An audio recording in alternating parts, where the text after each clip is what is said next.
ఇటీవల జర్నలిస్టు సాయి మాట్లాడుతున్నటువంటి మాట తీరు ఒక పరిధి దాటింది. నిన్న బిల్ గేట్స్ రాష్ట్రానికి, గేట్స్ ఫౌండేషన్ చైర్మన్ అయినటువంటి బిల్ గేట్స్ రాష్ట్రానికి రావటం, వివిధ కార్యక్రమాలను ఆయనే స్వయంగా పరిశీలించడం, తరువాత రాష్ట్ర ప్రగతిని అభినందించడం, చంద్రబాబు గారిని అభినందించడం మనందరం చూసాం.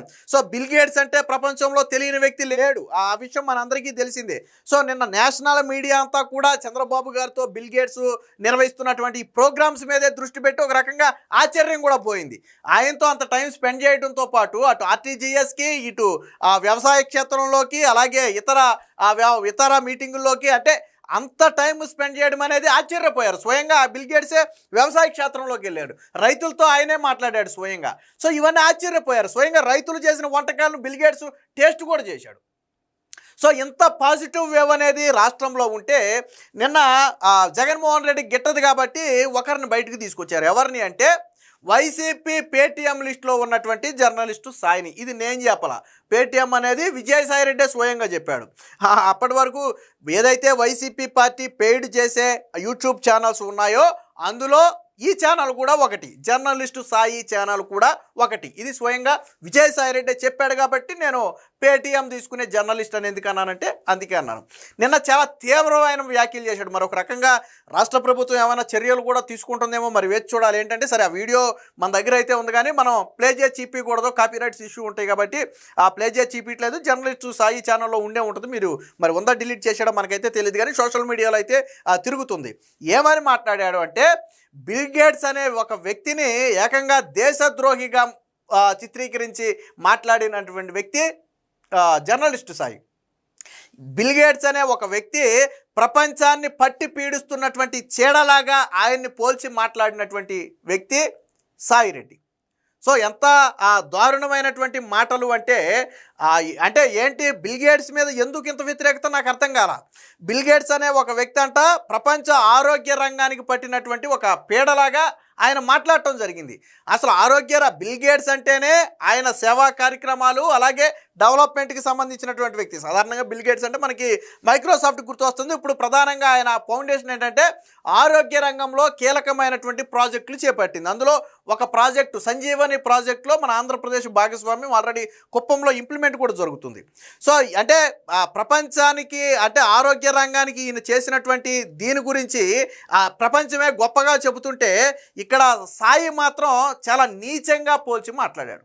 సో ఎంత దారుణమైన విషయం అంటే మీరు ఒకసారి ఆ మాటలు వింటే మీకు అర్థమవుతుంది. ఎందుకు ఇంత అక్కసో నాకు అర్థం కాల.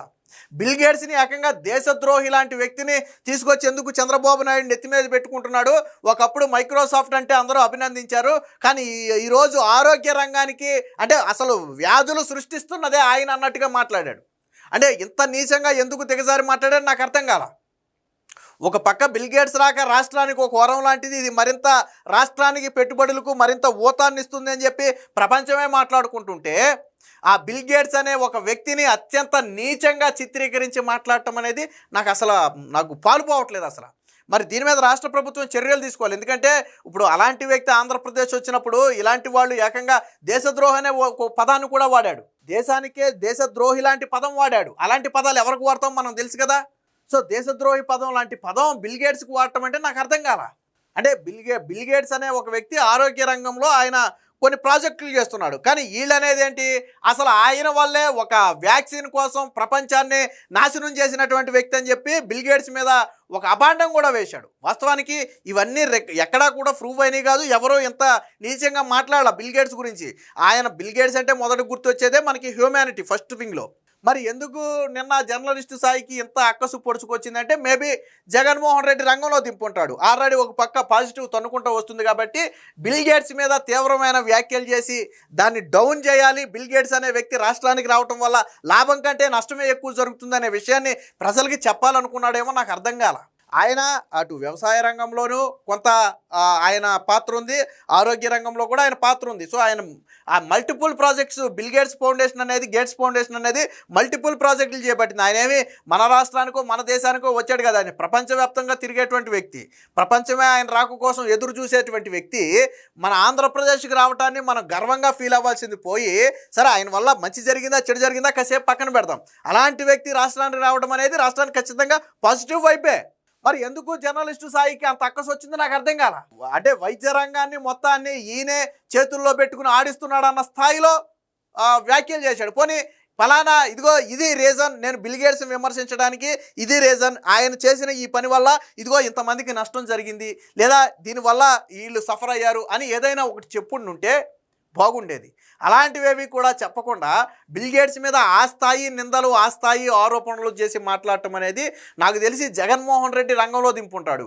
మొదట్లో విజయసాయి రెడ్డి ఒక మాట చెప్పాడు కదా, ఆ మాటకి నిజం చేసినట్టుగా మారింది. విజయసాయి రెడ్డి ఏమన్నాడు చూద్దాం, వినండి ఒకసారి. విజయసాయి రెడ్డి సపరేట్ పార్టీ పెట్టి దానికి చంద్రబాబు మద్దతు తీసుకుని నాయుడు గారి దగ్గర నుంచి నేను ఆర్థిక సహాయం పొంది ఆయనలో ఒక భాగస్వామిని అయిపోతాను అని ఒక ఆరోపణ చేశాడు. ఆయనకి ఎవరు చెప్పారో నాకైతే తెలియదు. ఈ జర్నలిస్ట్ సాయి స్వీయ పరిజ్ఞానాన్ని ఉపయోగించి ఈ జర్నలిస్ట్ సాయి అనేటటువంటి వ్యక్తి వైఎస్ఆర్సీపీ పేటింగ్ బ్యాచ్ ఎవరికైతే మంత్లీ పే చేస్తున్నారో యూట్యూబ్ ఛానల్స్ కి, దాంట్లో ఒక వ్యక్తి. విన్నారు కదా, స్వయంగా సాయి గురించి విజయసాయి రెడ్డి చెప్పాడు. నేను మొదట్లోనే చెప్పా, ఎందుకు సాయిని పేటీఎం బ్యాచ్ అని అన్నాము అంటే విజయసాయి రెడ్డి చెప్పాడు. నిన్న మొన్నటి వరకు వైసీపీ పార్టీలో నెంబర్ 2 స్థానంలో ఉన్నటువంటి విజయసాయి రెడ్డే చెప్పాడు, వైసీపీ పార్టీ ప్రతి నెల ఇంత అని పే చేసే యూట్యూబ్ ఛానల్స్లో జర్నలిస్టు సాయి కూడా ఒకడు. సరే, సోషల్ మీడియాలో నెలకు 3 లక్షలు ఇస్తున్నారని ఒకడు, 5 లక్షలు తీసుకుంటున్నారని ఒకడు, రకరకాల కథనాలు వేసుకుంటున్నారు. సరే, అవన్నీ మన దగ్గర ప్రూఫ్స్ లేవు, కానీ సోషల్ మీడియాలో నడుస్తున్నటువంటి చర్చ అది. సరే, ఎంత అనేది పక్కన పెట్టి విజయసాయి రెడ్డి స్వయంగా చెప్పాడు. పేటీఎం బ్యాచ్ అనే పదాన్ని స్వయంగా విజయసాయి రెడ్డి వాడాడు. మీరు నేను చెప్తే అబద్ధం కావచ్చు, కానీ ఆ పార్టీలో నిన్న మొన్నటి వరకు ఆ నెంబర్ 2 స్థానంలో ఉండి సోషల్ మీడియా మొత్తాన్ని సింగిల్ హ్యాండ్తో మెయింటైన్ చేసినటువంటి విజయసాయి రెడ్డికి తెలీదా ఆ జర్నలిస్టు సాయి అనే వ్యక్తి ఎవరో? ఆయన క్లియర్గా చెప్పాడు, వైసీపీ పార్టీ నెల నెల పే చేసే యూట్యూబ్ ఛానల్స్లో జర్నలిస్ట్ సాయి కూడా ఒకడు. బహుశా ఈ జర్నలిస్ట్ సాయిని ఎందుకు పెంచి పోషిస్తున్నారు అంటే, ఎందుకు నెల నెలా డబ్బులు ఇస్తున్నారు అంటే, రాష్ట్రంలో జరిగే ప్రతి మంచి కార్యక్రమాన్ని విమర్శించడమే జర్నలిస్టు సాయి ఉద్దేశం. మచ్చుకి కూడా ఎస్ చంద్రబాబు శభాష్ ఈ పని చేశాడు అని ఈవెన్ గూగుల్ డేటా సెంటర్ వచ్చినప్పుడు కూడా అభినందించిన పరిస్థితి. సరే, ఇప్పుడు బిల్ గేట్స్ అంటే నువ్వేదో వ్యాఖ్యలు చేసావు, గూగుల్ డేటా సెంటర్ రావడం వల్ల నీకు వచ్చిన నష్టం ఏంటి? గూగుల్ డేటా సెంటర్ పైగా దాని మీద విమర్శలు చేసే ప్రయత్నం, దానికి విద్యుత్ ఎక్కువ ఖర్చు అవుద్ది, పర్యావరణం ఎక్కువ నష్టపోద్దని విమర్శలు చేసే ప్రయత్నం చేసినటువంటి పరిస్థితి. అంటే రాష్ట్రంలో జరిగే ప్రతి మంచిని కూడా చెడుగా చూపించాలి. రాష్ట్రంలో పొరపాటుని ఎక్కడైనా ఏదైనా ఒక చిన్న అవాంఛనీయ ఘటన జరిగితే దాన్ని భూతద్దంలో పెట్టి ప్రజలకు చూపించాలి. ఎక్కడైనా చిన్న ఘటన జరిగితే, ఎక్కడైనా ప్రభుత్వ సేవాలోపం ఏర్పడితే, లేదా ఎక్కడైనా రాజకీయాల్లో కొంత లోపం ఏర్పడితే దాన్ని భూతద్దంలో పెట్టి చూపించడం కోసమే జర్నలిస్టు సాయిని వాడతారు. అలాంటి జర్నలిస్ట్ సాయిని నిన్న వచ్చినటువంటి పాజిటివ్ని తగ్గించడం కోసం వాళ్ళు చేసిన ప్రయత్నం.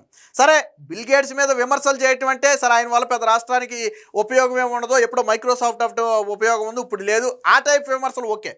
సరే, ఆయన తీసిరా చంద్రబాబు నాయుడు తీసుకొచ్చి నెత్తిన పెట్టుకున్నాడు, కానీ పెద్దగా ఉపయోగం ఉండదు అంటే అక్కడ వరకు ఓకే, అదొక రకమైనటువంటి కామెంట్స్. కానీ ఆయన్ని దేశద్రోహి లాంటి పదాలతో పోల్చి, ఆయన ఒక రాష్ట్రానికి పట్టి పీడిస్తున్న చీడలాగా పోల్చి, ప్రపంచాన్ని ఏదో వైద్య రంగం మొత్తాన్ని ఆయనే నాశనం చేశాడని ఈ టైప్ ఆఫ్ కామెంట్స్ అనేవి చాలా తప్పు. ఈ టైప్ ఆఫ్ కామెంట్స్ అనేవి చాలా తప్పు. కానీ చేశాడు. ఎవరు చేశారు? సాయి చేశాడు. ఎందుకు చేశాడు అంటే నిన్న వచ్చిన పాజిటివ్ తగ్గించాలి. ఆల్రెడీ ఎప్పుడైతే గూగుల్ డేటా సెంటర్ ఆంధ్రప్రదేశ్కు వచ్చిందో ప్రపంచమే మన వైపు చూసింది. సో ఇప్పుడు బిల్ గేట్స్ ఆంధ్రప్రదేశ్కు వచ్చి పైగా నిన్న చంద్రబాబు గారిని పొగట్టడం అనేది పాపం వీళ్ళకి నచ్చలా. చంద్రబాబు నాకు ఓల్డ్ ఫ్రెండు, ఈయన లాంటి వినూత్న ఆలోచనలు ఉన్నటువంటి వ్యక్తిని నేను ప్రపంచంలో ఎక్కడా చూడలేదు. ఒక సింగపూర్ ప్రధాని మాత్రమే చంద్రబాబు గారి ఆలోచనలతో సరితూగుతాడు, ఆయన కూడా అంతే వినూత్నంగా ఆలోచించి ఒక 10-15 ఏళ్ళు ముందుంటాడు ఆయన. అలాంటి ఆలోచనలు ఒక చంద్రబాబులో చూసే తప్ప మిగతా నాయకుల్లో ఎక్కడ నాకు కనపడలేదని అంటే ఆయన మీద పొగిడితే అది వీళ్ళకి నచ్చలా. అదేమి బిల్ గేట్స్కి మీరు నేను పొగడమని చెప్తే పొగిడే వ్యక్తి కాదు ఆయనేమి. ఆయనకేమి ప్రశంసలో పొగడతలో ఆయనకేం కొత్త కాదు. సాధారణంగా ఆయన ఎక్కువగా ఎవరి గురించి మాట్లాడు. బట్ చంద్రబాబు గారి గురించి నా స్థాయిలో మాట్లాడారు అంటే సో ఆయన గతంలో గుర్తించింది. ఆయన 97లోనే నేను చంద్రబాబు విజన్ గుర్తించానని ఆయన నిన్న చెప్పాడు. ఆయన మైక్రోసాఫ్ట్ అంటే ఏంటో ఎవరికి తెలియని రోజుల్లోనే ఆయన మైక్రోసాఫ్ట్ తీసుకురమ్మని నన్ను అడిగాడు అని స్వయంగా నిన్న బిల్ గేట్సే చెప్పాడు ఆయన. సో ఇవి వీళ్ళకి రుచించరా. చంద్రబాబు గారిని బిల్ గేట్స్ అనే వ్యక్తి పొగట్టడం అనేది ప్రపంచంలోనే ఒక వార్తగా మారుద్ది. మనం ఈ దేశంలోనే కాదు ప్రపంచంలోనే ఒక వార్తగా మారుద్ది. సో అది వీళ్ళకి నచ్చలేదు. అందుకని నిన్న అత్యంత నీచమైన కామెంట్స్ బిల్ గేట్స్ మీద చేయడం జరిగింది. నాకు తెలిసి రాష్ట్ర ప్రభుత్వం వాటిని సుమోటోగా తీసుకుని ఇది యాక్షన్ తీసుకోవాలి. ఎందుకంటే ఇది ఎక్కడితో ఆగదు. రేపొద్దున ఇంకొక వ్యక్తి వస్తాడు రాష్ట్రానికి, ప్రముఖ వ్యక్తి. అంటే మన గతంలో మీకు గుర్తుంచుకోండి, వైసీపీ అంతా నీచ రాజకీయం చేస్తుంది అనేది నేను చిన్న ఎగ్జాంపుల్ చెప్తా. గతంలో ఎన్టీఆర్ శత జయంతి ఉత్సవాలకో దేనికో రజనీకాంత్ వచ్చాడు. రజనీకాంత్ వచ్చినప్పుడు రజనీకాంత్ అసలు ఎక్కడా పాలిటిక్స్ మాట్లాడాల. ఆయనకు చంద్రబాబు గారికి ఉన్న అనుబంధం గురించి, ఎన్టీ రామారావు గారి గురించి మాత్రమే రజనీకాంత్ మాట్లాడితే జగన్ సీఎంగా ఉన్నాడు. వైసీపీ సోషల్ మీడియా మొత్తం కూడా రజనీకాంత్ మీద ఎంత తీవ్ర విమర్శలు చేశాయి. ముసలోడు, బట్టనెత్తోడు, వయసు అయిపోయింది, సినిమాలు లేక చంద్రబాబు దగ్గర పడ్డాడా, ఇలాంటి అనేక కామెంట్స్ చేస్తే తమిళనాడులో అగ్గి రగిలింది. ఇక్కడ వైసీపీ చేసిన కామెంట్స్కి తమిళనాడులో అగ్గి రగిలితే రోజా కూడా మాట్లాడింది. వయసు అయిపోయి పాపం మతి భ్రమించి ఏం మాట్లాడుతున్నాడో రజనీకాంత్కి తెలియట్లేదని రోజా కూడా మాట్లాడితే, తమిళనాడులో రోజాకు ఒక ఇల్లు ఉంది, చెన్నైలో అనుకుంటా, బహుశా ఎక్కడో. అక్కడ రోజా ఇంటి దగ్గర ధర్నా చేశారు సూపర్ స్టార్ రజనీకాంత్ అభిమానులు. అంటే ఒక వ్యక్తి, అంటే రజనీకాంత్ అంటే ఏంటి చెప్పండి, ఫిల్మ్ ఇండస్ట్రీలో ఆయన మీద ఎవరైనా మచ్చ ఉందా? ఆయన ఎవరైనా విమర్శిస్తారా? ఆయన మీద ఏదైనా ఒక అపవాదం ఉందా? ఎక్కడైనా సరే, ఎప్పుడైనా సరే. కానీ అలాంటి వ్యక్తిని కూడా విమర్శించినటువంటి చరిత్ర వైసీపీ పార్టీది. అంటే చంద్రబాబుని పొగిడినా, రాష్ట్రానికి మంచి జరిగినా అది వారికి నచ్చదు. అప్పట్లో రజనీకాంత్ మీద పడ్డారు, ఇప్పుడు బిల్ గేట్స్ మీద పడ్డారు. ఇది కేవలం కుట్ర. జగన్మోహన్ రెడ్డి ఆడుతున్నటువంటి కుట్ర కాదు, ప్రజలకు తెలుసు. ఇప్పుడు రజనీకాంత్ ఎవరో ప్రజలకు తెలీదా, బిల్ గేట్స్ ఎవరో ప్రజలకు తెలీదా? వీళ్ళేమి తెర వెనక దాక్కునే వ్యక్తులు కాదు కదా, బాహ్య ప్రపంచం కదా, వీళ్ళ జీవితం అంతా ఓపెన్ సీక్రెట్ కదా. కానీ ఎందుకు ఈ స్థాయి విమర్శలు అంటే కేవలం కించపరచడం వీళ్ళ ఉద్దేశం.